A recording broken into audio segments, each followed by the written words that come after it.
Halo semuanya, saya Erika Aprilia Saputri dan kali ini saya akan membahas tentang peranan bangsa Afrika dalam Perang Dunia II dan upaya mereka dalam memperoleh kemerdekaan. Nah, Afrika punya sejarah yang panjang, penuh perjuangan, penjajahan, dan juga semangat untuk bebas dari kekuasaan bangsa asing. Nah, di bagian pertama saya akan membahas tentang penjajahan Eropa di Afrika. Nah, hampir seluruh wilayah Afrika itu pernah dijajah bangsa Eropa sejak abad ke-15. Nah, ini dimulai sejak masa penjajahan samudra dan mencapai puncaknya pada masa yang dikenal sebagai Scramble for Africa atau perebutan wilayah Afrika di abad ke-19. Nah, negara-negara Eropa seperti Inggris, Prancis, Portugis, Belgia, Jerman, Italia, dan juga Spanyol memperebutkan wilayah Afrika demi kekayaan alamnya. Nah, Inggris memakai sistem pemerintahan tidak langsung. Artinya, mereka tuh tetap memanfaatkan pemimpin lokal untuk mengontrol rakyatnya.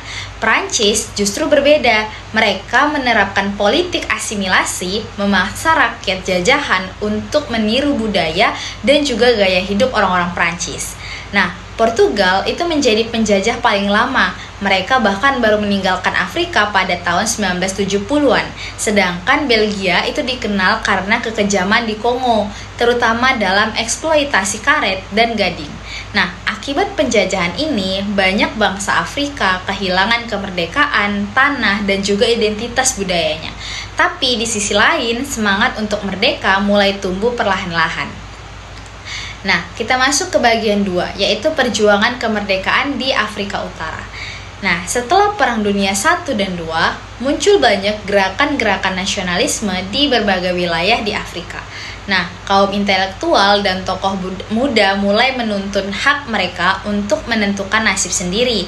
Gerakan ini juga terinspirasi oleh semangat kemerdekaan dari negara-negara yang ada di Asia, terutama setelah Konferensi Asia Afrika di Bandung tahun 1955 yang mengajarkan solidaritas antara bangsa yang pernah dijajah. Nah, negara-negara seperti Aljazair, Tunisia, Maroko, dan juga Mesir itu menjadi pelopor dalam perjuangan kemerdekaan. Bahkan, selama Perang Dunia, banyak sekali rakyat Afrika yang dipaksa untuk ikut berperang untuk kepentingan negara penjajahannya. Namun, setelah perang berakhir, mereka tuh sadar mereka berhak untuk memperjuangkan kebebasan di tanah mereka sendiri. Nah, kita masuk ke bagian ketiga, yaitu politik apartheid di Afrika Selatan. Nah, selain penjajahan, Afrika juga pernah menghadapi sistem rasisme yang disebut apartheid di Afrika Selatan. Nah, sistem ini memisahkan masyarakat berdasarkan warna kulit. Kulit putih mendapat hak istimewa, sementara orang-orang yang berkulit hitam itu hidup dalam kemiskinan dan diskriminasi. Nah, tokoh paling terkenal dalam melawan apartheid ini adalah Nelson Mandela. Ia bergabung dengan African National Congress dan memimpin protes damai melawan ketidakadilan. Meski Nelson Mandela itu sempat dipenjara seumur hidup pada tahun 1964, Mandela tuh akhirnya dibebaskan pada tahun 1990.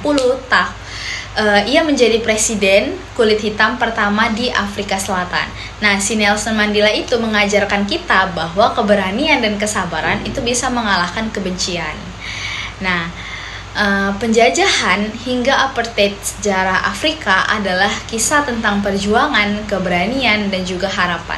Nah, mereka tuh berhasil membuktikan bahwa kemerdekaan tidak hanya diberikan, tapi juga diperjuangkan. Nah, dari penjajahan Eropa hingga sistem apartheid, sejarah Afrika adalah kisah panjang tentang ketidakadilan, tapi juga tentang keberanian bangsa-bangsa Afrika telah melalui masa yang sangat sulit, dijajah, dieksploitasi, bahkan mereka tuh ditindas di tanah mereka sendiri. Namun, mereka tuh gak pernah berhenti buat berjuang. Kini, Afrika berdiri sebagai benua yang merdeka dengan semangat baru untuk membangun masa depan yang lebih baik. Nah, kita bisa belajar dari mereka bahwa kemerdekaan itu tidak datang begitu saja. Ia lahir dari perjuangan, pengorbanan, dan juga harapan yang tidak pernah padam. Nah, cukup sekian penyampaian sejarah dari kemerdekaan Afrika. Saya tutup. Terima kasih sudah menonton.